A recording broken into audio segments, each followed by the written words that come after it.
आज का हमारा जो टॉपिक है वो है हिंदी व्याकरण का लिंग। आइए जानते हैं इसकी परिभाषा। लिंग संस्कृत का शब्द होता है जिसका अर्थ होता है निशान या चिन्ह। संज्ञा शब्दों के जिस रूप से उसके पुरुष या स्त्री जाति होने का पता चलता है उसे लिंग कहते हैं। जैसे पुरुष जाति से संबंधित कुछ शब्द दिए हुए हैं नीचे। बैल, बकरा, मोर, लड़का, ये जो शब्द हैं सारे के सारे अपने को किस जाति का बोध करवाते हैं? पुरुष जाति का बोध करवाते हैं। अब आगे कुछ शब्द दिए हुए हैं जो स्त्री जाति से संबंधित हैं। गाय, बकरी, मोरनी, लड़की आदि, ये सारे के सारे जो शब्द हैं अपने को किस जाति का बोध करवाते हैं? स्त्री जाति का बोध करवाते हैं। हिंदी व्याकरण में लिंग के दो भेद होते हैं। नंबर 1 जो है पुल्लिंग, नंबर 2 स्त्रीलिंग। आइए देखते हैं पुल्लिंग किसे कहते हैं। जिन संज्ञा शब्दों से पुरुष जाति का बोध होता है उसे पुल्लिंग कहते हैं। उदाहरण: सजीव पदार्थ, कुत्ता, बालक, पिता, राजा, घोड़ा। ये जो शब्द हैं ये क्या हैं? सारे के सारे ये पुल्लिंग हैं। निर्जीव पदार्थ, मकान, फूल, नाटक, लोहा, चश्मा, ये जो सारे के सारे पदार्थ जो हैं नाम आया हुआ है जिनका शब्दों का, ठीक है, ये जो क्या है ये सारे के सारे पुल्लिंग हैं। अब सजीव पदार्थ और निर्जीव पदार्थ में अंतर क्या होता है? सजीव वो होते हैं जो सांस ले सकते हैं, निर्जीव वो होते हैं जो सांस नहीं ले सकते। अब भाव की बात करें तो उसमें 2 शब्द दिए हुए हैं, दुख और लगाव। ये शब्द जो क्या हैं ये पुल्लिंग है।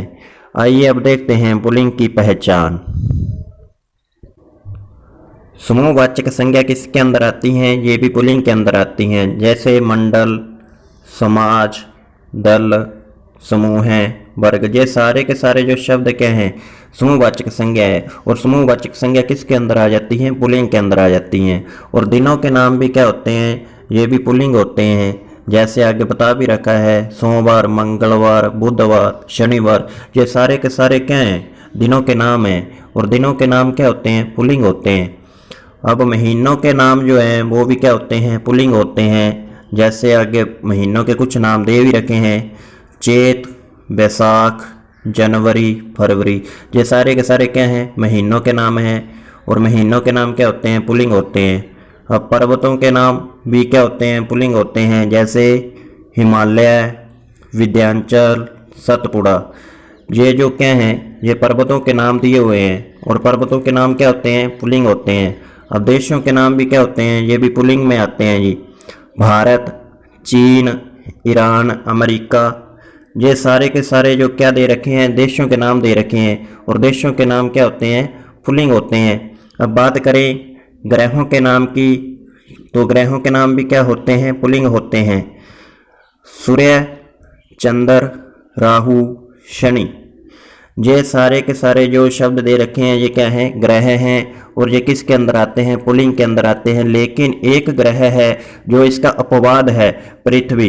पृथ्वी पुल्लिंग के अंदर नहीं आता, यह स्त्रीलिंग के अंदर आता है। इस चीज़ का ध्यान रखना है आपने। धातुओं के नाम क्या होते हैं? धातुओं के नाम भी पुल्लिंग में आते हैं। जैसे सोना, तांबा, पित्तल, लोहा। अब एक धातु जो है इसका अपवाद है वो है चांदी। चांदी जो धातु है वो पुल्लिंग के अंदर नहीं आती, वो स्त्रीलिंग के अंदर आती है जी। अब आगे अनाजों के नाम।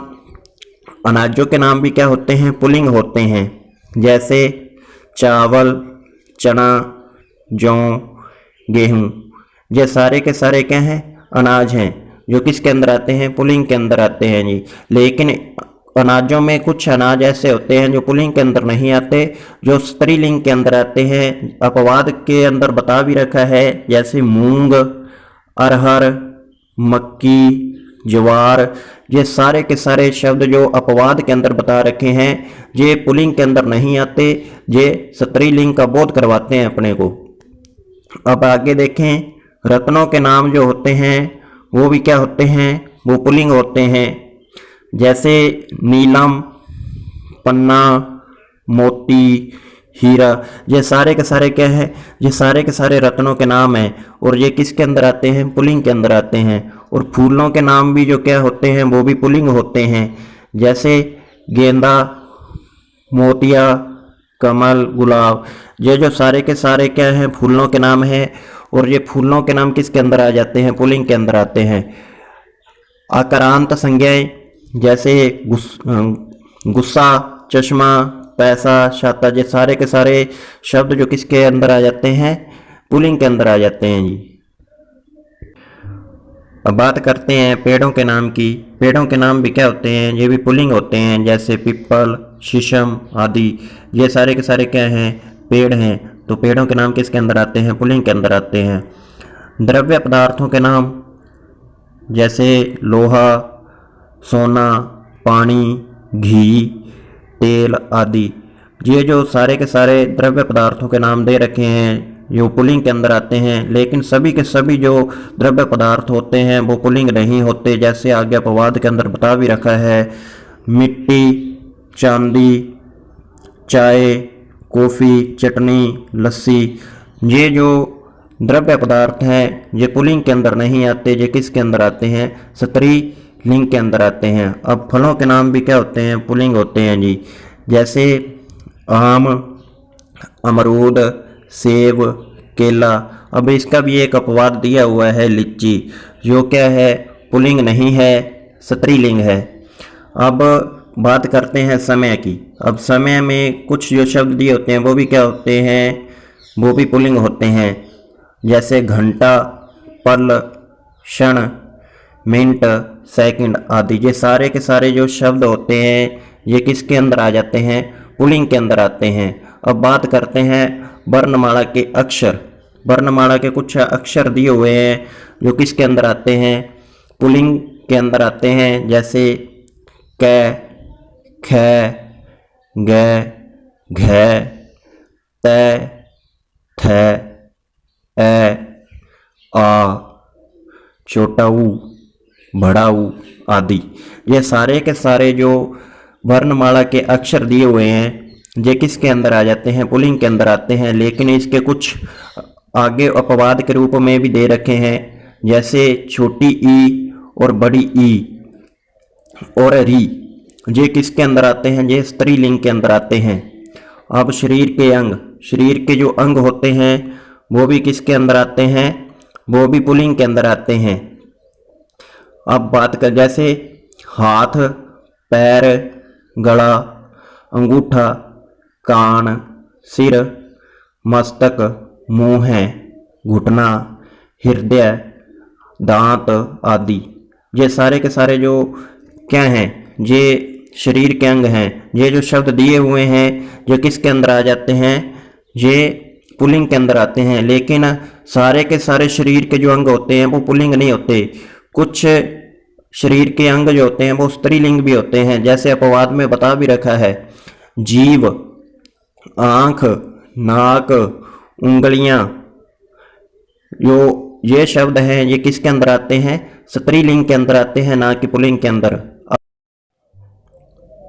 अब देखें आगे, ए, आ, आव, पा, पन, कै, तव, आवा तथा ओड़ा से अंत होने वाली संज्ञाएं पुल्लिंग होती हैं। अब ये जो शब्द हैं या तो किसी न किसी शब्द के अंत में खुद लगे हुए मिलेंगे, या अंत में इनकी आवाज आएगी या ध्वनि आएगी। ठीक है, जैसे ऐसे संबंधित कुछ शब्द दिए हुए हैं, खेल, रेल, बाग, हार, यंत्र। इन शब्दों को बोलते समय अंत में किसकी ध्वनि आ रही है, ए की ध्वनि आ रही है, तो इसलिए ये किसके अंदर आ जाते हैं, पुल्लिंग के अंदर आ जाते हैं। अब देखें, आ से संबंधित लोटा, मोटा, गोटा, घोड़ा, हीरा आदि। अब इन सभी शब्दों के अंत में आ की मात्रा लगी हुई है और बोलते समय भी अंत में किसकी आवाज आती है जी, आ की आवाज आती है। तो इसलिए ये भी किसके अंदर आ जाते हैं, पुल्लिंग के अंदर आ जाते हैं। अब आगे देखें, आप से संबंधित कुछ शब्द दिए हुए हैं, पुलाव, दुराव, बहाव, फैलाव, झुकाव। अब देखें, इन सभी शब्दों को बोलते समय अंत में किसकी आवाज आ रही है, आव की आवाज आ रही है। तो इसलिए ये सारे के सारे शब्द किसके अंदर आ जाते हैं, पुल्लिंग के अंदर आ जाते हैं जी। अब देखें, 5 शब्द से बने हुए कुछ शब्द, बुढ़ापा, मोटापा, पुजापा आदि। अब देखें, इन सभी शब्दों के अंत में 5 शब्द लगा हुआ है, इसलिए ये किसके अंदर आ जाते हैं, पुल्लिंग के अंदर आ जाते हैं जी। अब देखते हैं पन शब्द से संबंधित कुछ शब्द। लड़कपन, अपनापन, बचपन, सीधापन आदि। अब इन सभी शब्दों के अंत में देख लो अपने को कौन सा शब्द लगा हुआ मिल रहा है, पन शब्द लगा हुआ मिल रहा है, तो इसलिए ये किसके अंदर आ जाते हैं, पुल्लिंग के अंदर आ जाते हैं। अब देखते हैं कैसे संबंधित कुछ शब्द। लेखक, गायक, बालक, नायक आदि। अब इन सभी शब्दों के अंत में भी अपने को क्या लगा हुआ दिखाई दे रहा है, कै, तो इसलिए ये भी किसके अंदर आ जाते हैं, पुल्लिंग के अंदर आ जाते हैं जी। अब देखते हैं तव शब्द से संबंधित कुछ शब्द। ममतव, पुरुषतव, सतरीतव, मनुष्यतव। इन शब्दों के अंत में क्या लगा हुआ है, तव शब्द लगा हुआ है, तो इसलिए ये सारे के सारे किसके अंदर आ जाते हैं, पुल्लिंग के अंदर आ जाते हैं। अब देखते हैं आवा शब्द से संबंधित कुछ शब्द। बुलावा, छलावा, दिखावा, चढ़ावा। इन शब्दों को बोलते समय अंत में किसकी ध्वनि आ रही है, आवा की, तो इसलिए ये किसके अंदर आ जाते हैं, ये पुल्लिंग के अंदर आ जाते हैं। अब देखते हैं ओड़ा से संबंधित शब्द। पकोड़ा, हथौड़ा आदि। इन सभी को बोलते समय आवाज किसकी आ रही है, अंत में ओड़ा की आवाज आ रही है, तो इसलिए ये किसके अंदर आ जाते हैं, पुल्लिंग के अंदर आ जाते हैं जी। आइए तो अब हम बात करते हैं लिंग के 2 नंबर भेद की। लिंग का 2 नंबर जो भेद है, स्त्रीलिंग। आइए देखते हैं स्त्रीलिंग किसे कहते हैं। जिन संज्ञा शब्दों से स्त्री जाति का बोध होता है उसे स्त्रीलिंग कहते हैं। उदाहरण जैसे कुछ शब्द दे रखे हैं सजीव पदार्थों में जो अपने को स्त्री जाति का बोध करवाते हैं, जैसे माता, रानी, घोड़ी, बंदरिया, लड़की। ये जो सारे के सारे शब्द अपने को किसका बोध करवाते हैं, स्त्री जाति का बोध करवाते हैं। अब निर्जीव पदार्थों में देखें, सुई, कुर्सी, गर्दन। ये जो निर्जीव पदार्थों के अंदर शब्द दे रखे हैं ये भी अपने को किसकी जाति का बोध करवाते हैं, स्त्री जाति का बोध करवाते हैं। अब बात करते हैं भाव के अंदर आने वाले शब्द जो भाव है। लज्जा, बनावट, हया। ये जो सारे के सारे शब्द हैं जो अपने को किसका बोध करवाते हैं, स्त्री जाति का बोध करवाते हैं, तो ये किसके अंदर आ जाते हैं, स्त्रीलिंग के अंदर आ जाते हैं। अब देखें स्त्रीलिंग की पहचान। अब कुछ ऐसी समूहवाचक संज्ञाएं होती हैं जो पुल्लिंग के अंदर नहीं आकर के किसके अंदर आती हैं, स्त्रीलिंग के अंदर आती हैं, जैसे भीड़, कमेटी, सेना, सभा, कक्षा। अब ये सारे के सारे अपने को जो शब्द हैं किस जाति का बोध करवाते हैं, स्त्री जाति का बोध करवाते हैं, तो इसलिए ये जो सारे के सारे शब्द किसके अंदर आ जाते हैं, स्त्रीलिंग के अंदर आते हैं। प्राणीवाचक संज्ञा। प्राणीवाचक संज्ञा जैसे धाय, संतान, सोतन। ये सारे के सारे जो शब्द हैं अपने को किस जाति का बोध करवाते हैं, स्त्री जाति का बोध करवाते हैं, तो इसलिए ये किसके अंदर आ जाते हैं, स्त्रीलिंग के अंदर आ जाते हैं जी। अब नदियों के कुछ नाम दे रखे हैं, जैसे रावी, कावेरी, कृष्णा, गंगा। ये जो नदियों के नाम है ये अपने को किस जाति का बोध करवाते हैं, ये भी अपने को स्त्री जाति का बोध करवाते हैं, तो इसलिए ये भी किसके अंदर आ जाते हैं, स्त्रीलिंग के अंदर आ जाते हैं जी। अब आगे देखें भाषा या लिपियों के नाम दे रखे हैं, जैसे देवनागरी, अंग्रेजी, हिंदी, बंगाली। ये जो सारे के सारे शब्द हैं अपने को किस जाति का बोध करवाते हैं, स्त्री जाति का बोध करवाते हैं, तो ये किसके अंदर आ जाते हैं, स्त्रीलिंग के अंदर आ जाते हैं। अब आगे कुछ पुस्तकों के नाम दे रखे हैं जो अपने को स्त्री जाति का बोध करवाते हैं, जैसे कुरान, रामायण, गीता। ये जो शब्द हैं अपने को किस जाति का बोध करवा रहे हैं, स्त्री जाति का बोध करवा रहे हैं, तो इसलिए ये शब्द जो है किसके अंदर आ जाते हैं, स्त्री जाति के अंदर आ जाते हैं या स्त्रीलिंग के अंदर आ जाते हैं। अब जैसे कुछ तिथियों के नाम दे रखे हैं जो अपने को किस जाति का बोध करवाते हैं, स्त्री जाति का बोध करवाते हैं, जैसे पूर्णिमा, अमावस्या, चतुर्थी, प्रथमा। ये जो सारे शब्द हैं ये अपने को किसका बोध करवाते हैं, स्त्री जाति का बोध करवाते हैं, तो इसलिए ये किसके अंदर आ जाते हैं, स्त्रीलिंग के अंदर आ जाते हैं। अब आगे देखें इकारांत शब्द।